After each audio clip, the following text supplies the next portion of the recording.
تدفین کے ایک دن بعد یعنی ٹھیک 24 گھنٹے بعد انسان کی آنتوں میں سے ایسے کیڑوں کا گروہ سرگرم عمل ہو جاتا ہے جو مردے کے پاخانے کے راستے سے نکلنا شروع ہو جاتا ہے۔ ساتھ ناقابل برداشت بدبو پھیلنا شروع ہو جاتی ہے جو کہ دراصل اپنے ہم پیشہ کیڑوں کو دعوت دیتے ہیں۔ یہ اعلان ہوتے ہی بچھو اور تمام کیڑے مکوڑے انسان کے جسم کی طرف حرکت کرنا شروع کر دیتے ہیں اور انسان کا گوشت کھانا شروع کرتے ہیں۔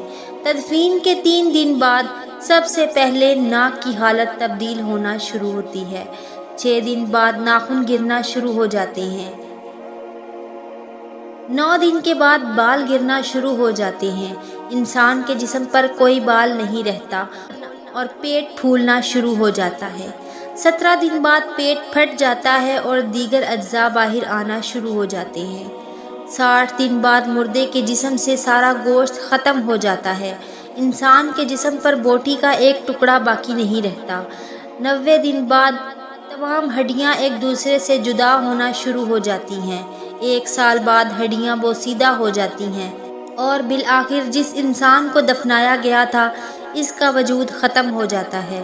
تو میرے دوستو، غرور، تکبر، ہرس، لالچ، گھمنڈ، دشمنی، حسد، بغض، جلن، عزت، وقار، نام، عہدہ، بادشاہی، یہ سب کہاں جاتا ہے؟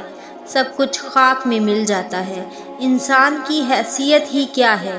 مٹی سے بنا ہے، مٹی میں دفن ہو کر مٹی ہو جانا ہے۔ 5 یا 6 فٹ کا انسان قبر میں جا کر بے نام و نشان ہو جاتا ہے۔